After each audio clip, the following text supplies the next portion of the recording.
Arthur Vance existed in a world of polished chrome and silent glass. From his corner office on the 50th floor, the city was a schematic, a silent, orderly flow of data points he could predict and control. His company, Vance Analytics, did just that. It wrangled the chaos of human behavior into clean, predictable algorithms. His life was much the same, a series of controlled inputs and expected outputs. A precisely tailored suit. A sterile, minimalist penthouse that echoed with the ghost of his footsteps. A quiet so profound it had its own weight. He had meticulously engineered this silence over the past 5 years, building it brick by soundless brick after the music in his life had stopped. Today, however, the silence was fraying at the edges. He was not in his office. He was in a café called the Gilded Spoon, a place whose warmth felt like an accusation. Soft, buttery light pooled on small marble tables, and the air was thick with the scent of roasted coffee and cinnamon, smells he associated with a life he no longer lived. Outside, a relentless December snow was turning the city soft and white, blurring the hard edges he preferred. A delicate, almost painful piano piece drifted from hidden speakers, each note a tiny needle against his carefully constructed piece. He stared into his black coffee, the liquid as still and dark as his thoughts. His phone buzzed on the table, a summons from the world he commanded, but he ignored it. He was an island of cold gray in a sea of gentle gold. Across the room, Clara Reed moved with a quiet efficiency that was both graceful and weary. She refilled sugar shakers and wiped down counters, her smile for the customers genuine but tinged with a fatigue that settled deep in her bones. This job paid the bills, barely. It kept a roof over their heads, a small, drafty apartment that was nonetheless filled with a love that felt like the only real wealth she had ever known. Her treasure was sitting in a small, curtained-off alcove near the kitchen, a space the owner grudgingly allowed for emergencies. Lily, her daughter, was that treasure. At 6 years old, she saw the world not in algorithms or profits, but in colors and questions. Her blonde hair was a messy halo, and her brow was furrowed in concentration. She was hunched over a drawing, crayons scattered around her. But her hand kept straying to the object next to her paper, a small, antique music box made of dark, swirling wood. The inlay was mother of pearl, a faded floral pattern, but the lid was slightly askew, and a hairline crack ran down one side. It was her most precious possession. She would pick it up, run her small fingers over the damaged hinge, and try to turn the little key on the bottom. It would resist, stuck and silent. A sigh, small and full of a child's deep disappointment, would escape her lips before she returned to her drawing. Arthur saw none of this. He was lost in a memory, the phantom sensation of long, elegant fingers on a piano keyboard, the sound of a laugh that used to be the only music he needed. He had loved music once. It had been the architecture of his joy, the language of his love for Eleanor. After the accident, the silence had rushed in to fill the void, and he had welcomed it, embraced it. It was a shield. Music, now, was just a reminder of the catastrophic, unpredictable nature of life, a chaos he could not control. Lily looked up from her drawing. She saw the man sitting alone by the window. He was dressed like the men in magazines, sharp and important.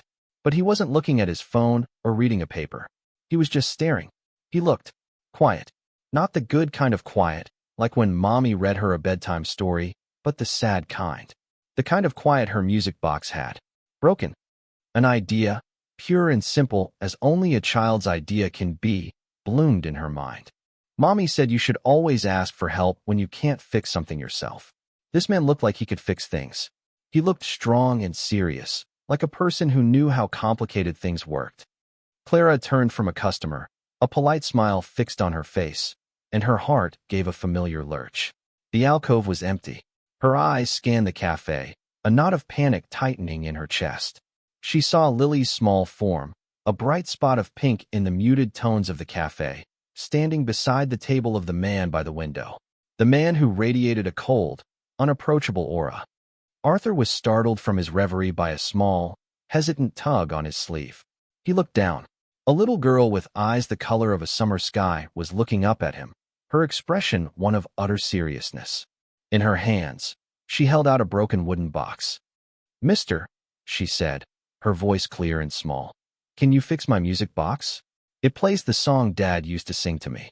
The words struck him with the force of a physical blow. Each one was a perfectly chosen key, turning a lock he had long since rusted shut. Fix. Music. Dad. Sing. It was a litany of everything he had lost and everything he had fled from. He stared at the girl, then at the box she held with such reverence. He saw the cracked wood, the silent promise of a melody trapped inside. For a moment, the curated silence in his head shattered, and a cacophony of grief and memory rushed in. He couldn't breathe. "Lily." Clara's voice was sharp with panic as she hurried over. She gently put her hands on her daughter's shoulders. "Oh my goodness, I am so sorry, sir. She knows not to bother the customers." Lily apologized to the gentleman. Lily looked from her mother's worried face to the man's unreadable one. He hadn't said no. He hadn't even moved. He was just looking at the box, his gray eyes suddenly intense, as if he were seeing more than just wood and wire. Arthur blinked, the cafe coming back into focus. The woman, a waitress, he now realized, had a gentle face, etched with worry. Her hands on the child were protective, loving. He looked back at the girl, who was watching him with unwavering hope. The world had presented him with a problem. Not an algorithm to be solved, but a simple, impossible request. He found his voice, a little rough from disuse. "It's all right," he said, the sound startling even himself. He held out a hand, not to shoo them away, but an invitation. "Let me see it." Clara hesitated, but Lily, with a child's unerring faith, placed the music box into his large, steady hand. It felt impossibly fragile. He turned it over, his long fingers examining the delicate mechanism on the bottom. He saw the problem immediately, a bent pin in the cylinder, a misaligned gear. It was a complex, miniature machine, a puzzle of precision. It was the kind of problem he understood. But the melody it was meant to play, the memories it held, that was a language he had forgotten. I might know someone," he said, more to himself than to them. He looked up at Clara, whose expression was a mixture of relief and deep suspicion.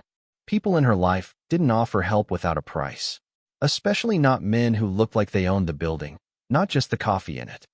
"You don't have to do that, sir," she said quickly. "It's just an old thing. We're truly sorry to have bothered you." She started to gently pull Lily away. "No," Arthur said, the word sharper than he intended. He softened his tone. "Please. I'd like to try." He looked at Lily. "What song does it play?"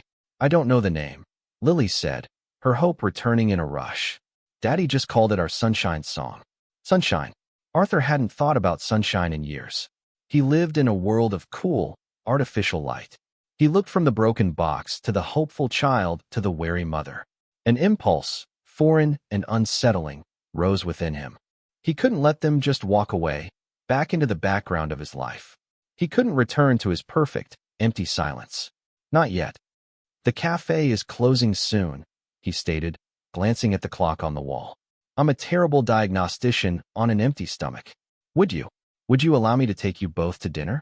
We can discuss the specifics of the repair." Clara stared at him, stunned into silence. It was the most absurd, most unexpected offer she had ever received. Her mind raced through a dozen reasons to say no. He was a stranger. He was wealthy, and she was not. It felt like charity. It felt dangerous. But then she looked at Lily, whose entire small body was vibrating with the possibility of her music box being healed. Hope was a luxury Clara rarely indulged in, but it was the very air her daughter breathed. How could she say no to that look on her face? "We wouldn't want to impose," she said, her voice barely a whisper. "It would be an imposition to refuse," Arthur replied, a ghost of a smile touching his lips. It felt like an unfamiliar expression, a muscle he hadn't used in a long time. "I insist." He led them not to the kind of restaurant he usually frequented, places with starched white tablecloths and menus without prices, but to a small Italian place tucked away on a side street. It was called Nana's Kitchen, and it was the antithesis of his life. The air was warm and smelled of garlic and oregano. Red checkered cloths covered the tables, and Chianti bottles with dripping wax candles served as centerpieces. The lighting was low and forgiving. It was a place built for families, for noise, for laughter. Clara felt her guard begin to lower, just a fraction. This was not a place for power plays or pretense. It was a place for pasta. Lily was mesmerized, looking around with wide eyes. They sat in a cozy booth in the corner. Arthur, still in his severe, expensive suit, looked entirely out of place, a hawk in a robin's nest. And yet, he didn't seem to notice. He placed the music box carefully on the table between them, as if it were a crucial document in a business negotiation. The silence that fell was awkward, thick with everything unsaid. Clara twisted her napkin in her lap. What was she doing here? What did this man want? It was Lily, as always, who broke the spell. "Are you a fixer?" she asked Arthur, her chin barely clearing the table. Arthur considered the question. "Of a sort," he said slowly. "I mostly fix problems with numbers. This is different. My daddy was a fixer," Lily offered. "He fixed my tricycle and the leaky faucet. But he couldn't fix himself." Clara's breath caught in her throat. "Lily, honey. It's okay, Mommy. It's not a secret. He got sick." She turned back to Arthur. "The music box is the only thing of his that's still broken." The simple, devastating honesty of the child left no room for platitudes. Arthur felt a pang of something that wasn't pity, but a sort of pained recognition. He looked at Clara, and for the first time, he saw past the waitress uniform to the woman underneath. He saw the deep well of sadness in her eyes, but also a resilience that was as strong and quiet as steel. "I'm sorry for your loss," he said to her, the words feeling clumsy and inadequate. "Thank you," Clara replied, her voice soft. "It was a few years ago. She managed. It was the story of her life. Managing to pay the rent, managing to stay strong for Lily, managing to keep the creeping loneliness at bay." Their food arrived, steaming plates of spaghetti and meatballs. Lily dug in with an enthusiasm that brought a genuine smile to Clara's face. Arthur watched them, a silent observer at a feast of life. He watched how Clara carefully cut Lily's food into smaller bites, how she wiped a spot of sauce from her daughter's chin with a gentle thumb. These small, intimate gestures of care were a foreign language to him now. His life was transactional. This was relational. He ate slowly, the rich, simple food a welcome change from the deconstructed, artistic meals he usually consumed without tasting.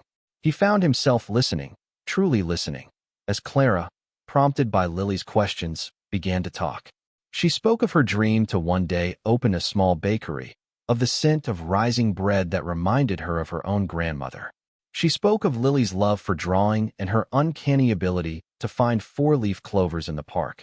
She painted a picture of a life that was small and sometimes difficult, but rich with a texture his own sterile existence completely lacked. He, in turn, said almost nothing about himself. He was a closed book, and he had no intention of letting her read the tragic final chapters. But he did talk about the music box. "There is a man," he began, "an old German clockmaker named Alastair Schmidt. He has a shop in the old quarter. It's more of a museum, really, full of cuckoo clocks and automatons. If anyone can repair this mechanism without damaging it, it's him." "I couldn't possibly afford someone like that," Clara said immediately, a flush of color rising in her cheeks. "Consider it a professional consultation," Arthur said smoothly. "My company retains him for delicate projects. I'll simply add it to my account. It's no trouble." It was a lie, but a necessary one. He could see the pride warring with the hope in her eyes. The invitation to visit the clockmaker's shop became the bridge between that first dinner and the days that followed. Arthur found himself rearranging his schedule, canceling meetings with venture capitalists to make time for a trip to a dusty, ticking world of gears and springs. Alastair's shop was magical. It was a cavern of wonders, filled with the gentle, constant heartbeat of 1,000 clocks. Sunlight, thick with dust motes, slanted through the tall, grimy windows, illuminating shelves packed with strange and beautiful contraptions. Lily was speechless, her eyes wide with awe. Alastair himself was a tiny man with a wild halo of white hair and magnifying goggles perched on his forehead. He looked like a character from one of Lily's storybooks. He took the music box from Arthur with the reverence of a surgeon accepting a living heart. "Ah," he murmured, his German accent thick and warm. "A Leapy, from the old Swiss workshops. Very fine. And very sad." He peered at the mechanism through his loupe. "But not impossible. The songbird is not dead, merely sleeping. It will take time." Time became the excuse. Arthur would call with updates from Alastair. He's sourcing a replacement pin from Geneva. He's carefully cleaning the comb. Each call was a thread, weaving a fragile tapestry between his world and theirs. The calls led to more meetings. He would appear at the café just as Clara's shift was ending, offering them a ride home in his sleek, silent car, a stark contrast to their usual rattling bus journey. He learned things, small, insignificant details that began to fill the vast, empty spaces in his life. He learned that Lily's favorite color was yellow, not the bright, glaring yellow of a sports car, but the soft, hopeful yellow of dandelions. He learned that Clara hummed when she was nervous, a tuneless little melody that was somehow comforting. He learned that she read poetry books from the library because buying them felt like too much of an indulgence. One afternoon, he brought a small, potted dandelion to the cafe. He'd had his assistant search half the city for it in the middle of winter.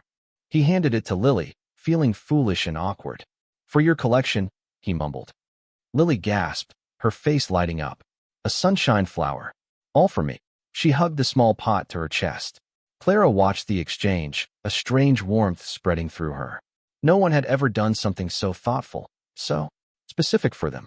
This serious, sad man was slowly, hesitantly, learning their language. But the more time he spent with them, the more the silence of his own home began to feel less like a sanctuary and more like a punishment. The penthouse was no longer peaceful, it was barren. The minimalist art on the walls felt cold and soulless. The view of the city, once a symbol of his command, now just looked lonely. One evening, Alistair called. The music box was ready. Arthur picked it up. In the quiet of his car, he parked by the river, the city lights glittering on the dark water. He held the small wooden box in his hands. With a deep breath, he turned the key. A melody, clear and sweet and achingly familiar, filled the car. It wasn't the song Lily's father used to sing. It was a Chopin nocturne, the last piece Eleanor had been practicing before the accident, the piece she had played for him on their first date. The music didn't just break his silence, it shattered him. A sob, dry and ragged, tore from his throat. The grief he had packed down and sealed away for 5 years erupted. He leaned his forehead against the cold steering wheel, and the song played on, a beautiful, merciless ghost. He didn't know how long he sat there, but when the music finally wound down, a decision had formed. He couldn't give them the box like this. He couldn't keep hiding. He drove, not to his empty penthouse, but to the small, slightly crooked apartment building where Clara and Lily lived. He found her on the small landing outside her door, wrapping a threadbare blanket around a pot of geraniums to protect them from the frost. She looked up, surprised to see him. "Arthur, is everything okay?" He couldn't speak. He simply held out the music box. She took it, her brow furrowed in confusion. Alistair finished it. "Play it," he whispered, his voice hoarse. She turned the key. The clear, poignant notes of the nocturne drifted into the cold night air. She looked at him, her eyes full of questions. "That was my wife's favorite piece," he said, the confession feeling like it was being ripped from his soul. "Her name was Eleanor. She was a pianist. She died 5 years ago, in a car accident." He told her everything. He spoke of their life together, a life filled with music and light. He told her about the argument they'd had that night, a stupid fight about him working too much. He told her how he'd been driving, how the roads were slick with rain. He told her how the music had stopped, in an instant, and how he had blamed himself ever since. He had built his company, his silent, orderly world, as a penance, a fortress of logic to protect him from the chaotic agony of love and loss. Clara didn't say a word. She didn't offer empty comforts or tell him it wasn't his fault. She just stood there, her presence a warm, steady anchor in the storm of his confession. She listened. When he was finished, his words hanging in the frosted air between them, she simply reached out and placed her hand on his arm. It wasn't a gesture of pity, but of understanding, a quiet acknowledgement of his pain. "The song," she said softly. "It's beautiful. I thought I hated it," he admitted. "I thought I hated all music." "Maybe you just forgot how to listen," she suggested gently. From inside the apartment, they heard a small voice. "Mommy, is that Mr. Arthur?" The door opened a crack, and Lily peeked out, rubbing sleep from her eyes. She saw Arthur, and her face broke into a wide smile. She ran to him and wrapped her arms around his legs in a fierce hug. "You came back." Arthur froze. and used to such spontaneous affection. Then, slowly, hesitantly, he rested a hand on her small head. He looked over her shoulder at Clara, whose eyes were shining in the dim light of the porch lamp. In that moment, surrounded by the quiet love of this woman and her child, he felt the first true crack in the ice that had encased his heart for 5 long years. He gave Lily the music box, explaining that the clockmaker couldn't find the original song, but had put a new one in. Lily wasn't disappointed. She listened to the Chopin, her head tilted. "It's a sad song," she declared, "but a pretty one. It sounds like waiting for the sun to come up." A few days later, Lily presented him with a gift. It was a drawing, rendered in her signature bold crayon strokes. It depicted 3 stick figures: a very tall one in a black suit, a medium-sized one with yellow hair, and a very small one holding a yellow flower. They were all holding hands under a giant, smiling yellow sun. "That's you, and that's Mommy, and that's me," she explained, pointing with a chubby finger. "It's our family picture." Arthur stared at the drawing. Our family. The simple, powerful declaration struck him with more force than any corporate contract he had ever signed. He carefully took the drawing and, back at his office, he didn't file it away. He pinned it to the large corkboard next to his computer monitor, a splash of brilliant, chaotic color in his monochrome world. The connection deepened, evolving from hesitant meetings into a comfortable routine. Weekends were spent not in boardrooms, but in the park. Arthur, a man who hadn't sat on grass in a decade, found himself pushing Lily on the swings, her laughter a brighter music than any symphony. He and Clara would talk for hours, sharing stories of their pasts, their hopes for the future. He felt himself changing, the hard edges of his grief being worn smooth by their gentle presence. He felt so hopeful, in fact, that he did something incredibly reckless. His company's annual charity gala, a sterile affair of champagne and polite conversation, was approaching. In a surge of feeling, he wanted to show them his world, or rather, show his world to them. "Come with me," he said to Clara one evening. "To the gala. Both of you." Clara was hesitant. "Arthur, we wouldn't fit in." "You'll be with me," he said, his confidence unwavering. "You'll be the most beautiful woman there." He spared no expense. A shimmering, midnight blue gown was delivered for Clara, and a velvet dress the color of cream for Lily. When he picked them up, he was breathless. Clara looked radiant, her quiet beauty shining brighter than any diamond in the room ever could. Lily looked like a tiny princess. But the moment they stepped into the grand ballroom, the warmth they shared seemed to chill. The air was thick with judgment. People stared. Whispers followed them like a trail of smoke.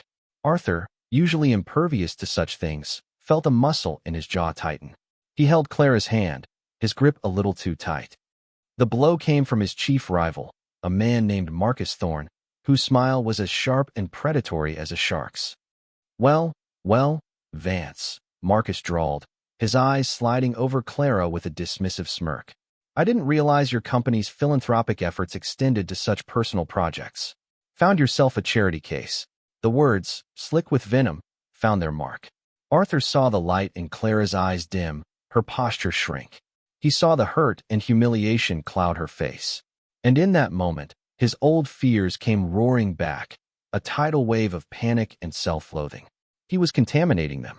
He was bringing the cold, cruel cynicism of his world into theirs. He was going to hurt her, just like he had hurt Eleanor. The fear was so powerful, so absolute, that it eclipsed everything else. He couldn't breathe. He had to get them out. He had to get them away from him. "I'm sorry," he said curtly, his voice suddenly cold and distant.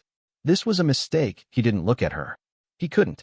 He flagged down his driver, gave him instructions to take them home, and turned his back on them, retreating into the frozen shell of the man he used to be. He spent the rest of the night projecting an aura of untouchable authority, closing a multi-million-dollar deal, his face a mask of stone. But inside, he was crumbling. For Clara, the ride home was silent and devastating. The beautiful dress felt like a costume, the magic of the evening shattered into a million painful pieces. She had been a fool to let her guard down, to believe she could belong in his world. He had been ashamed of her. The conclusion was as clear as it was heartbreaking. For the next 3 days, Arthur was a ghost. He didn't call. He didn't text. He threw himself into his work with a terrifying focus, working 18-hour days, drowning himself in data and projections. He was rebuilding his walls, reinforcing them with the mortar of regret and fear. The drawing on his corkboard seemed to mock him, a colorful lie in his black and white reality. He told himself it was for the best. He was protecting them from him. Clara, meanwhile, tried to piece her heart back together. She went to work, she took care of Lily, she moved through the motions of her life. But the color had drained from it. The hope that had begun to bloom had been brutally cut down. Lily didn't understand. "Why doesn't Mr. Arthur call?" she asked, her small face clouded with confusion. "Is he mad at us?" "No, sweetie," Clara would say, her own voice brittle. "He's just busy." On the fourth day, unable to bear the silence any longer, Lily took her mother's phone. She found the contact for Mr. Arthur and pressed the call button. It went to voicemail. Undeterred, she left a message. She didn't speak. She just held her music box up to the phone and wound the key. The clear, sad, beautiful notes of the Chopin Nocturne traveled across the city, a tiny, desperate signal sent into the void. Arthur was in a late-night meeting, staring blankly at a spreadsheet, when his phone buzzed. A voicemail from Clara's number. His heart seized. He ignored it, but the notification stayed on his screen, a silent accusation.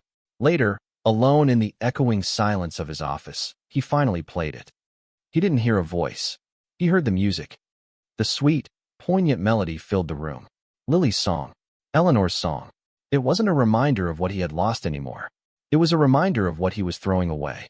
The music wasn't an echo of death. It was the sound of hope, waiting for him. He looked at the drawing on his wall. 3 stick figures holding hands. He wasn't protecting them by pushing them away. He was abandoning them. He was abandoning himself. He was choosing the sterile safety of the cage over the beautiful, terrifying risk of living. Fear had cost him his first love. He would not let it cost him his second chance. He grabbed his coat and ran from the building, leaving the half-finished reports and glowing screens behind. He didn't know what he would say, but he knew he had to go. He arrived at the café during the lunchtime rush. It was loud and crowded, a whirlwind of activity. He scanned the room and saw her back to him, taking an order. He walked toward her, the noisy room seeming to fade away until she was the only person in it. "Clara," he said. She turned, her eyes widening in shock when she saw him. A tray of glasses trembled in her hand. "Arthur, what are you doing here?" He didn't care who was watching. He didn't care about the whispers that started to ripple through the room. He looked at her and let the walls he had so carefully rebuilt crumble to dust. "I'm a coward," he said, his voice raw with emotion. "I'm so sorry, Clara. What happened at the gala? It wasn't about you. It was about me. I was scared. I've spent 5 years being terrified of feeling anything, because the last time I loved someone, I lost them. And when I saw you there, so beautiful and good, and I saw my world trying to tarnish you, I panicked. I thought pushing you away would keep you safe." Tears welled in her eyes, but she didn't look away. "I was wrong," he continued, his voice breaking. "Being safe isn't living. The silence I ran back to isn't peace. It's a prison. I don't want to be safe anymore. I want to be with you." He took a deep breath. "I thought my life was about building things that last, but I was just building walls. You and Lily. You aren't a project to be fixed. You're home.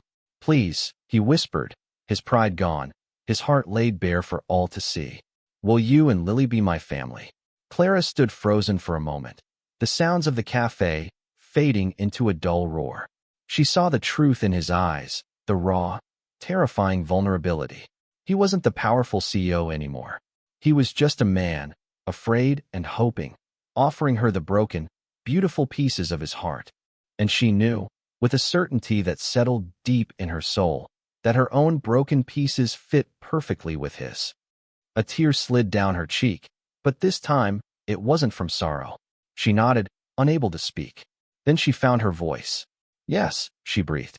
"Yes." Months later, the city had thawed into a glorious spring. Sunlight, bright and warm, streamed through the clean windows of the Gilded Spoon. At the same table by the window where Arthur had once sat alone, a new picture had taken shape. Arthur sat not in a suit, but in a soft, gray sweater. He was laughing, a deep, genuine sound. as Lily explained a very complicated joke about a squirrel with a fear of heights. He held Clara's hand across the table, his thumb gently stroking her knuckles. The warmth between them was a tangible thing, a quiet, comfortable energy that filled the space around them. On the table was a plate with a single, perfect croissant. "The crumb is excellent," Arthur said with the gravity of a food critic. "The lamination is flawless. Your bakery is going to have lines around the block."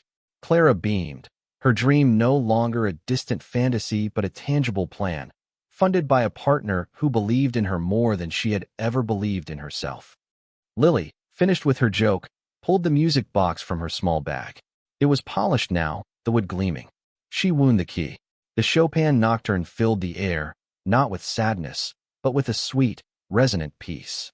Arthur looked at Clara, his eyes full of a love so profound it needed no words. He looked at Lily, who was humming along with the melody, her face serene. The music was no longer a lament for a life that was over. It was the soundtrack to a new beginning.